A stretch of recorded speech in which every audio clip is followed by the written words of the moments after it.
बिस्मिल्लाहिर्रहमानिर्रहीम। Chapter number second, first year biology का है, बायोकेमिस्ट्री के हवाले से।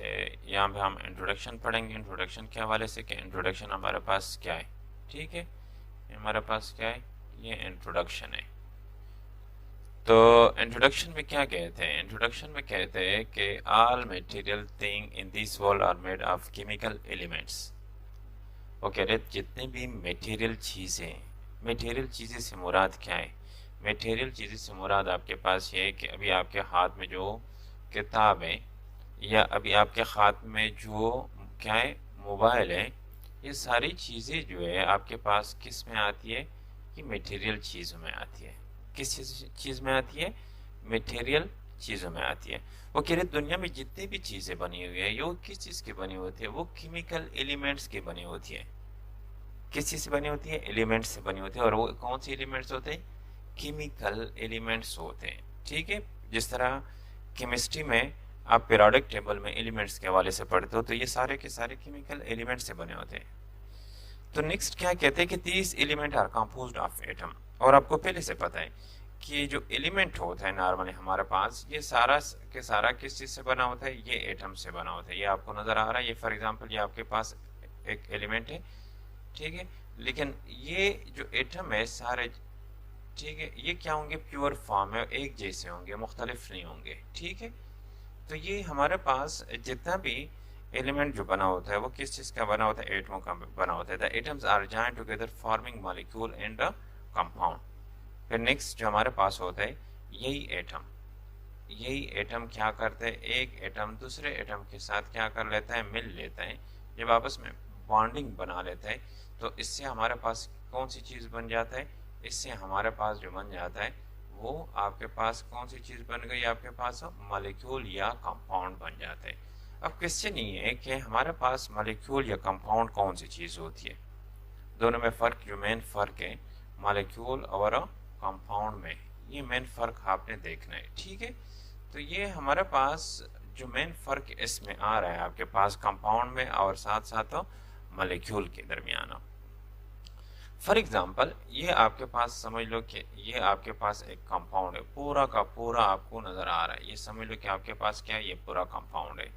अब इस कंपाउंड में से अगर मैं छोटा सा हिस्सा, थोड़ा सा छोटा सा हिस्सा, इतना सा हिस्सा भी मैं उठा लूँ यहाँ पे, फॉर एग्जांपल ये क्या है? पानी है।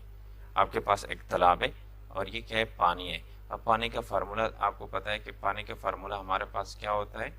वो हमारे पास होता है H2O की फॉर्म में हमारे पास मौजूद होता है। अब ये पूरा का पूरा तालाब है और ये पानी जो बना हुआ है ये किस चीज़ से बना हुआ है? दो एटम से बना हुआ है। और दो जो एटम है, स्पेशली एलिमेंट जो है, वो कौन से एलिमेंट है? एक आपके पास हाइड्रोजन है और दूसरा कौन सा आपके पास है? ऑक्सीजन है। ठीक है, ये दो। अब ये इसको आप कह सकते हो कि सारा का सारा क्या है? हमारे पास कंपाउंड है। लेकिन अगर आप थोड़ा सा हिस्सा, ये थोड़ा सा हिस्सा इस पानी का में उठा के कहाँ पे ले आओ? यहाँ पे ले आओ। ठीक है, यहाँ पे आपने वो थोड़ा सा हिस्सा पानी का ले आया। जब आप देखते हो तो यहाँ पे भी पानी की जो रेशो है वो आया हमारे पास इस फॉर्म में मौजूद है, H2O की फॉर्म में मौजूद है। हाँ बिल्कुल, H2O की फॉर्म में मौजूद है। तो हम कह सकते हैं कि हम बेसिकली मॉलिक्यूल और कंपाउंड जो है वो एक जैसे, लेकिन मॉलिक्यूल कंपाउंड का एक छोटा सा हिस्सा है जो इंडिपेंडेंटली क्या कर सकता है? खुद को एग्जिस्ट कर सकता है। खुद को क्या कर सकता है? एग्जिस्ट कर सकता है उसी फॉर्म में। उसका फार्मूला बिल्कुल चेंज नहीं होता, उसी फॉर्म में होता है। ठीक है, तो वो कह रहे हैं the bodies of living organism made of some of these chemical element. हमारे बॉडीज जो है, लिविंग ऑर्गेनिज्म की बात हो रही है, किस चीज की? जानदारों की बात हो रही है। The bodies of living organism are made of, किस चीज से बने होते हैं? Some of these chemical element. इन एलिमेंट के कुछ एलिमेंट जो है उनसे ये क्या हमारी बॉडी बनी होती है। ठीक है, the most common element in the bodies of living organism are carbon. और उसमें जो सबसे कॉमन एलिमेंट है, जो सबसे कॉमन का मतलब क्या है? जो सबसे आम है। ठीक है, वो सबसे आम जो एलिमेंट्स है जो हमारे बॉडी के अंदर मौजूद है वो कौन कौन से मौजूद है आपके पास? एक कार्बन मौजूद है जिसका सिंबल हमारे पास क्या है? कार्बन का सिंबल आपके पास हो C। ठीक है, एक आपके पास क्या मौजूद है, हाइड्रोजन मौजूद है जिसका सिंबल क्या है हमारे पास H। एक आपके पास क्या मौजूद है, नाइट्रोजन मौजूद है जिसका सिंबल क्या है आपके पास N। और एक आपके पास कौन सा मौजूद है, ऑक्सीजन जिसका सिंबल क्या है O।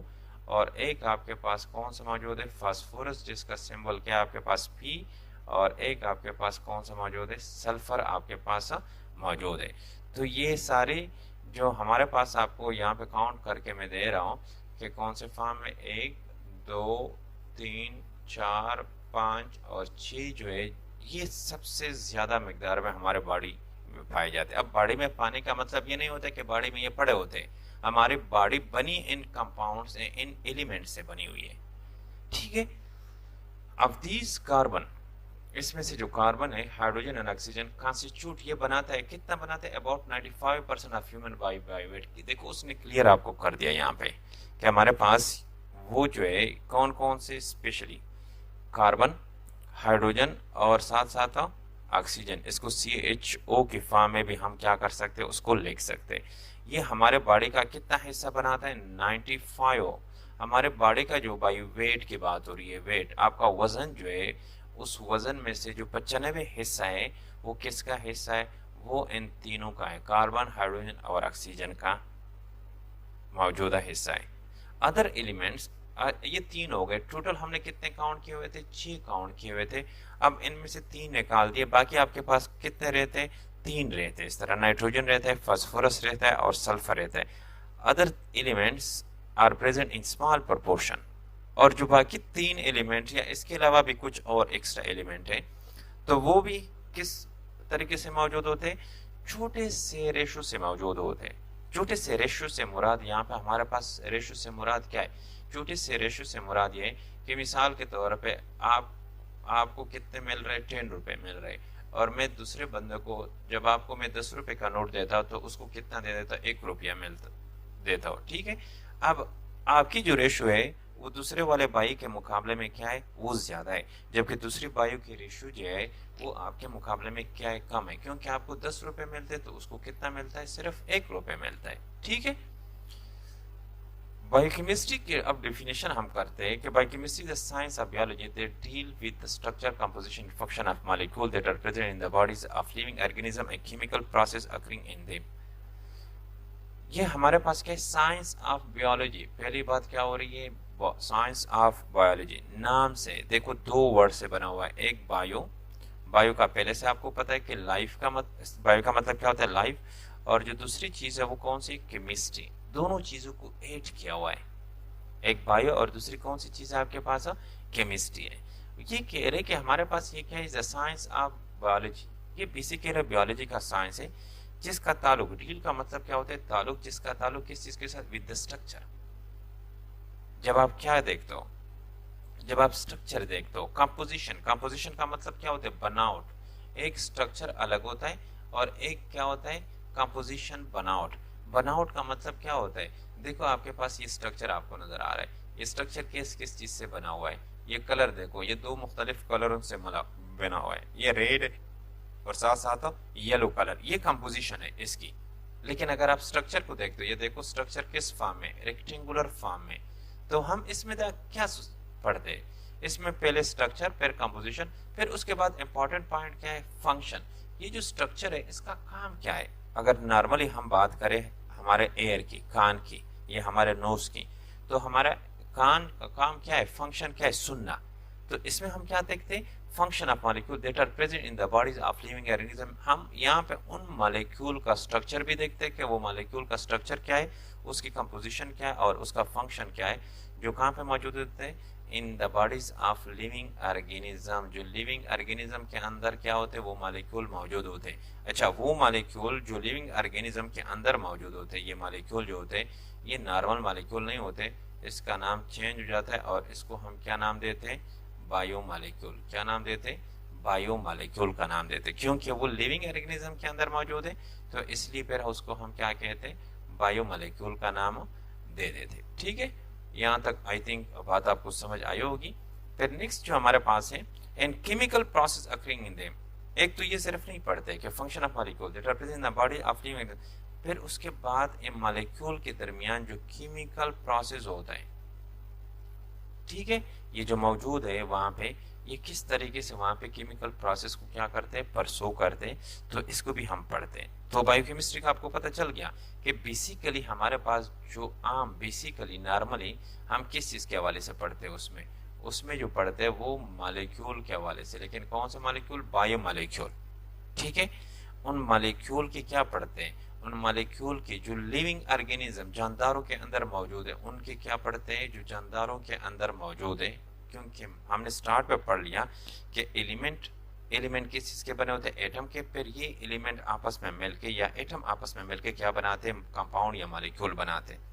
अब उन एलिमेंट में 6 एलिमेंट की जिक्र होगा, carbon, hydrogen, nitrogen, oxygen, phosphorus और सल्फर का जिक्र हुआ।